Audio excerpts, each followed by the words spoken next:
Okay, so who doesn't love the idea of a little extra cash, right? Especially if it's coming from the government. Right. There were all those rumors going around about those $5,000 checks. Yeah. We're going to unpack all that today. Yeah. The truth behind these Doge dividend refund checks. Okay. Whether they're actually going to end up in your bank account. All right. But before we get into all of that, if you're interested in this topic, make sure you subscribe because we're going to cover a lot of interesting financial stuff just like this. It's actually pretty amazing how this whole idea came about. Yeah. It originated during the Trump administration. Right. And their goal was pretty ambitious. They wanted to slash government spending by a huge $2 trillion. Wow. And then they were going to return some of that money to taxpayers. So initially, the plan was to take 20% of those savings, which is a whopping $400 billion, and distribute that to 80 million Americans. Yeah. That works out to a cool $5,000 per household. Yep. But with all the craziness in the economy lately, things are looking a little less certain.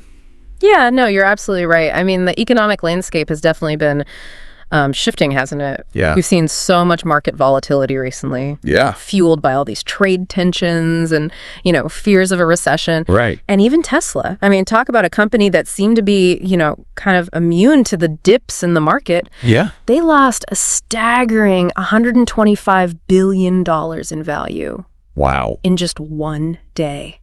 That's incredible. It's like a reality check, isn't it? Yeah. It makes you think. So what is all this, the market instability? Right. What does that mean for those $5,000 checks? I mean, are they even feasible anymore? Well, it definitely casts a bit of a shadow over the whole Doge dividend program. Experts are starting to have some serious doubts about whether the government can actually deliver on that initial promise. So why the skepticism all of a sudden? What's changed? Well, for starters, that projected $2 trillion in government savings. Right.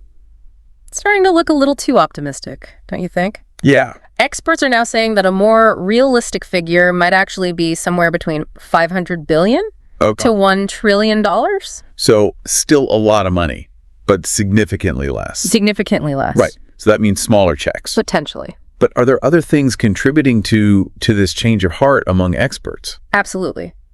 As the economy, maybe isn't looking as good as it was, right, government priorities could end up shifting. So instead of returning money to taxpayers, they might focus more on stabilizing the economy. Right. Yeah. And strengthening all those federal programs that are already in place. Yeah. It's kind of like if your house is starting to have all these leaks, you're probably going to focus on getting those fixed. Yeah. Before you start, planning a big party. Well, it makes sense. Yeah. I mean, a potential recession. Yeah, it requires cautious spending, for sure. Yeah. What about the way those checks were going to be distributed? Was that part of the problem, too? You've hit on another really important point. One of the biggest criticisms of the Doge dividend is that it wasn't really targeted. No. It wasn't focused. Yeah. Experts say that giving checks to middle and upper income households, right, the people who are generally less affected by economic downturns, it's just not the most effective use of those funds. Right. So the people who need help the most might not get it. Yeah. While the people who are already relatively well off get a bonus they don't even need. Exactly. It's a valid concern. Now, I'm curious, what about you? If you were calling the shots, how would you prioritize government spending in a potential recession? I mean, would you be focused on saving jobs or supporting vulnerable populations or returning money to taxpayers? It's a tough question. It's a really complex issue, and every choice has its own consequences. Right. Let us know your thoughts in the comments below. And if you're enjoying this conversation, don't forget to hit that like button. Yeah, I mean, it's about finding the right balance, isn't it? It's not just about, dollars and cents. Right. It's about people's lives and livelihoods. Absolutely. So it sounds like those $5,000 checks, they're not really a sure thing anymore. Well, with all these factors at play, it's starting to feel more like a big question mark than a done deal, Okay. So it's really important to stay informed and be ready for anything. Because remember, knowledge is power. For sure. Especially when it comes to something as unpredictable as the economy. Exactly. Now, before we jump into how all this could potentially impact, everything, let's take a closer look at something that's very closely related. The national debt. All right. Let's do it. We've talked about those checks potentially getting smaller and maybe even delayed. But the thing that really gets me is how all of this ties into a much bigger issue. Okay. The national debt. It's like this huge looming presence. Yeah. And it could really throw a wrench into the whole Doge dividend thing. It's true. We hear about trillions of dollars of debt, but it's tough to wrap your head around what that actually means for, regular people like us. Right. Think about it this way. Every dollar that the government has to spend just on interest payments for that debt, that's a dollar that can't go towards other things. Like Doge dividend checks. Exactly. So even if they manage to save that, optimistic $1 trillion, a big chunk of that could just get swallowed up by the debt instead of going back to the taxpayers. That's kind of a bummer, isn't it? Yeah, it's definitely something to think about. And it raises some really tough questions about where our priorities should be. As a country, do we focus on giving people some short-term relief? Or do we tackle this long-term debt problem, which, let's face it, could have some pretty serious consequences down the line if we just ignore it? Right. It's a tricky balance for sure. Yeah. But what kind of consequences are we talking about? I mean, what happens if we don't do anything about this growing national debt? What's the worst case scenario? Well, imagine a situation where the debt just keeps piling up, unchecked. That could lead to these super high interest rates. Okay. And think about what that would mean for buying a house. Yeah. If mortgage rates are sky high because of all the national debt, suddenly that dream of owning a home, it's just out of reach for a lot of people. So it's like this ripple effect. It is. More debt leads to those higher interest rates, which makes it way harder for people to, borrow money for things like houses or cars. And ultimately, that just slows down the whole economy. Not good. Not good. No, not at all. And it doesn't even stop there. A really large national debt, it can also weaken our currency, on a global scale. Okay. That means things we import from other countries. More expensive, which could easily lead to inflation. And it could even make it tougher for us to deal with future problems. Like what kind of problem? I mean, anything, really. Another pandemic, a natural disaster, even, the global conflict. If we're already strapped because of this huge debt, it limits our options. Yeah, okay. Now, I'm really starting to feel the weight of all this. It's a little scary, honestly. But, let's shift gears for a minute. Let's say we can't magically solve this national debt problem overnight. Right. Is there anything we can do as individuals to kind of navigate these uncertain economic times? Absolutely. And honestly, one of the most important things is just to become more financially savvy. Okay. Take a good hard look at your budget. Are there places where you could cut back? Maybe find some creative ways to save a bit more? Right. It's also a good time to, check in on your investments. Yeah. Make sure you're diversified so you're not super vulnerable if the market gets rocky. Those are really good practical tips. Yeah. It's easy to feel totally powerless when we're talking about these big economic problems, but you're right. Focusing on our own finances. Yeah. That can give us a sense of control. At least it makes us feel a bit more prepared. Exactly. It's about taking control of your own financial future, and making informed decisions. And remember, knowledge is power. Especially when we're talking about your money. For sure. So stay informed, do your research, and don't be afraid to ask questions, right? Exactly. Speaking of questions, what about those $5,000 checks? Are they completely gone, or is there still a chance we might see them? Honestly, it's still a moving target. Things are changing all the time. Right. Some experts are, I think it's fair to say, they're getting a little more doubtful about that original plan. Yeah. But the possibility of some sort of direct payment, it's not totally off the table.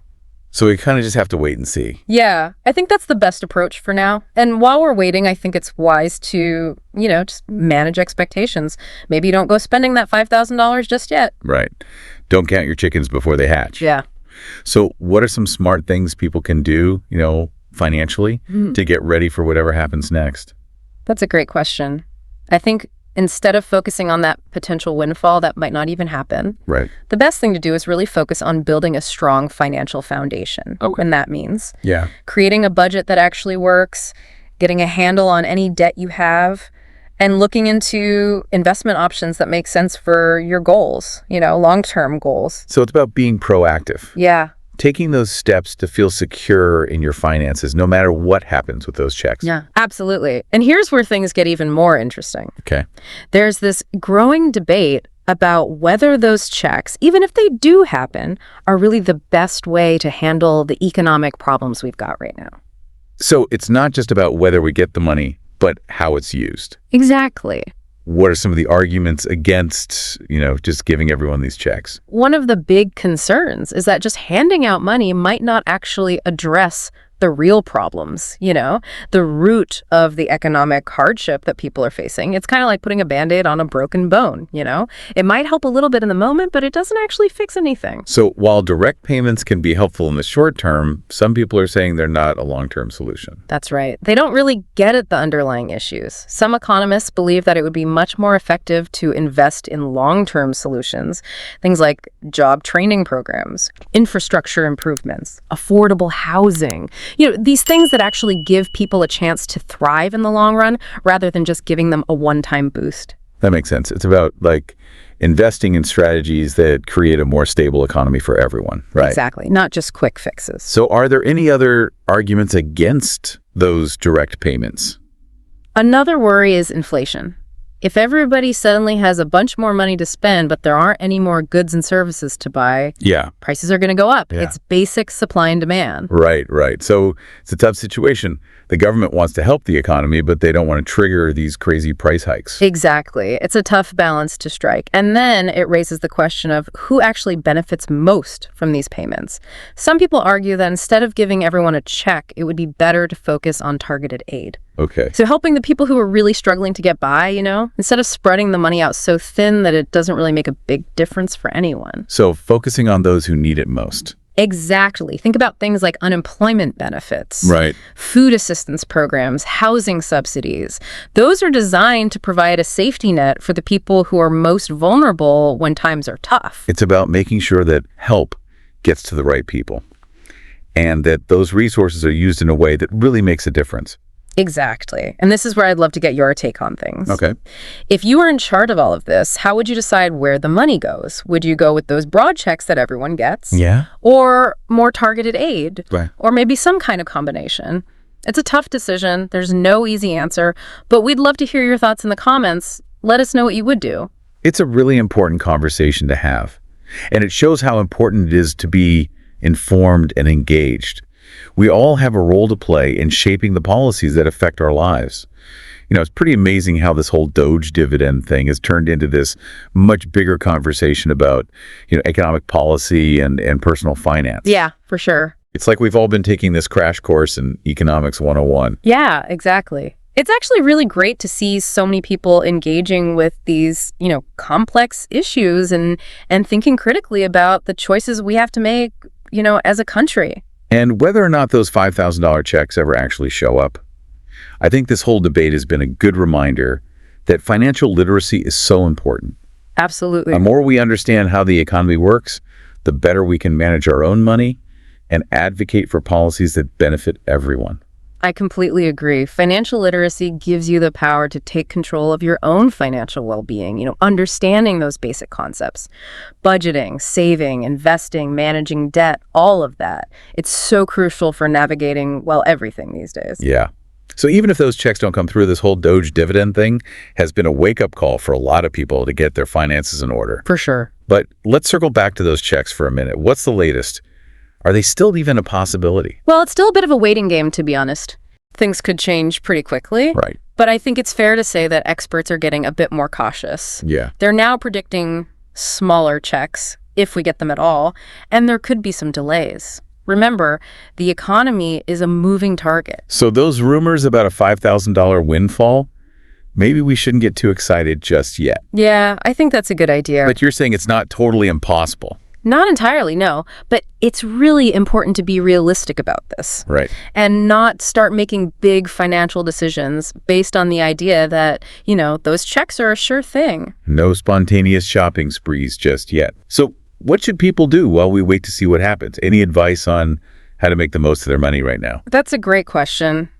I think the smartest thing to do, instead of, counting on a windfall that might not even happen, is to focus on building a solid foundation. A strong financial base. That means, starts with a budget, one that actually works. Get a handle on any debt that you've got and look into different investment options that make sense for you, for your goals. It's about taking control, being proactive. Exactly. You don't want to be at the mercy of, anything, really, when it comes to your finances. Oh, true. You want to be empowered to make smart decisions that are going to benefit you in the long run. I love that. It's about taking charge of your financial future. Exactly. And hey, it's never too late to start. Whether you're just starting out or you've been managing your finances for years, you can always learn something new. Couldn't agree more. Well, before we wrap things up, don't forget to subscribe for more insightful discussions like this one. And if you enjoyed today's episode, a like would be amazing. It really does help us out. Here's a final thought for everyone. Imagine, just for fun, that those $5,000 checks do show up. Okay. What would you do with that extra cash? Spend it? Save it? Invest it? Maybe a little of each. That's a fun question. Oh. For me, I'd probably split it up. A little for fun, a little for savings, and maybe a little investment to see if I can make it grow. Nice. But hey, that's just me. What about you? Let us know in the comments how you would handle that unexpected windfall. And until next time, stay curious, stay informed, and keep those questions coming. Absolutely. We'll see you next time.